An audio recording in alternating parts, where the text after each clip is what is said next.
Hi Yukimi, Hi. Welcome to Germany. So I got you a little present, and I actually went for one of my favorite singers of all time, and that's Grace Jones. I love her, and she did a fantastic book called Jungle Fever with Jean-Paul Gaultier. Yeah. So this is for you. Oh, thank you. Yeah. Wow. Yeah, I'm actually a real big fan as well. Fantastic. So, yeah. So we have a lot in common. Yeah, I love Grace Jones. The pictures look amazing. Fantastic.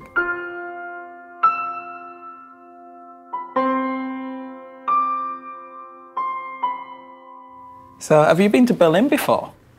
A couple times. Yeah? Yeah, we had a show here. It's constantly evolving. It's one of those cities which is just so interesting because there's so much happening. I think that's super cool. But I also have a home in New York. So New York is actually my favorite city in the world. I actually lived in New York for like a year and a half. Yeah? So yeah, it was definitely an inspiring time for me.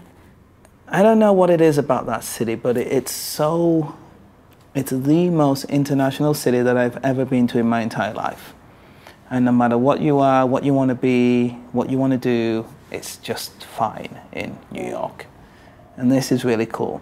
I think that's why I came back to Sweden and sort of to my city, like one of the most boring cities in the world. Okay, you got to tell me now a little bit about Gothenburg because I've never ever been. Yeah, it's Sweden's second largest city. Okay. And but it's still very small. It's quite quiet.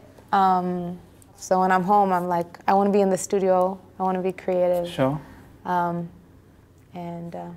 I think that when I was in New York, that's what I was saying before, I just found myself kind of seeing everyone else be creative, not having time to do. But maybe that was what really inspired you as well, because you was like, yes. I want to have a part of this. Right. And I think that's really cool. Yeah, definitely. So who's one of your biggest, would you say was one of your biggest influences? And it doesn't have to be like in music, but just generally. I guess like everyone, you have your different periods, sort of Absolutely. where you go through different yeah. stages and stuff. But I definitely have always been a big fan of Prince. Yeah, it's fantastic.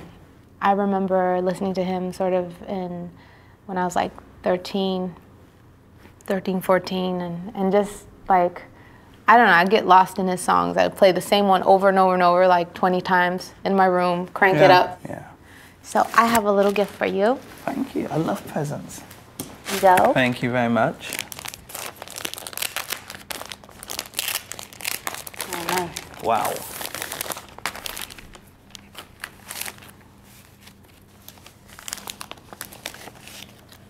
So that is a little 7-inch of our new single. Fantastic. It's great. And that's something you can go to the gym in. Oh, but this is pretty cool. Yeah, but I love like these kind of like cool graphic tees because I just think. So that's a picture that my dad did. This is one of your father's? Yeah. It's amazing. Does it mean anything or is it just a cool image? Oh God, it's amazing. It's actually got like little people in here. Yeah, actually it's really huge. Wow. And he made it for my older sister, Sandra. So there's a lot more to the picture, but it's just right, this is just like a proportion. Yeah. Fantastic. Thank you so much. I love it. I will wear it with pride and I will send you a picture. Nice.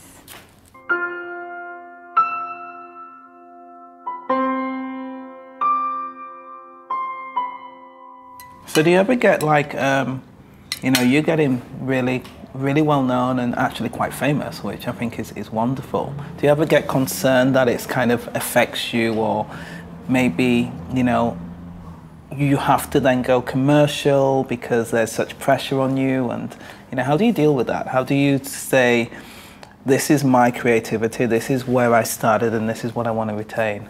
I guess firstly, I definitely don't feel that. I don't feel like I've, you know, sort of... But that's great because I think not every artist has that luxury. Yeah, so I think like everything that we've sort of achieved, we've done ourselves, and I mean, it's sort of been with help of people who've believed in our music, who've you know, supported us, and And, you know, we've never had sort of that push from the label where, you know, Great. partly because we had no other choice. I mean, it was a good thing, but, you know, you just don't have the budget to get that person, so you got to think of a way. But do you not think, I always say that creative people who don't have the money to start with are more creative, because it forces you to think outside the box. You have no choice. Right. And when you think outside the box, you come up with something which is, you know, is a new take. It's a new approach.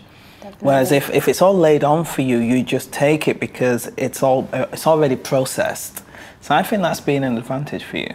Yeah, definitely. I mean, I think that even like with my singing, like I have people who will be like, "Oh, your style is so special. Like, what made you sing like that?" And it's kind of like, well, I always wanted to be able to sing like this person, but I couldn't. Yeah. So the disadvantage, this is my style. Yeah, the disadvantage or the fact that I couldn't made me sing like this instead. Absolutely. So do you feel like you have those limitations? Yeah, I do. I do, because I think it's a huge business. It's one of the biggest fashion houses in the world. And I don't necessarily have lots and lots of freedom to do things always my way. But what I do have is a voice and a say which is listened to, and where I do have the chance to really express creativity, which is really right for the brand, is when we do a show. And then I guess when you have those moments where you have to work in a certain frame, that maybe it brings out something unexpected out of you as well. Every single time, because, you know, limitations also makes you think in a more creative way. Right. And the interesting thing with fashion is, because it does change so radically, you're always doing something new anyway, so it never ever gets boring. And that's what keeps it fresh for me. That's why I love it so much. Well, cheers. Cheers. Absolutely. Cool.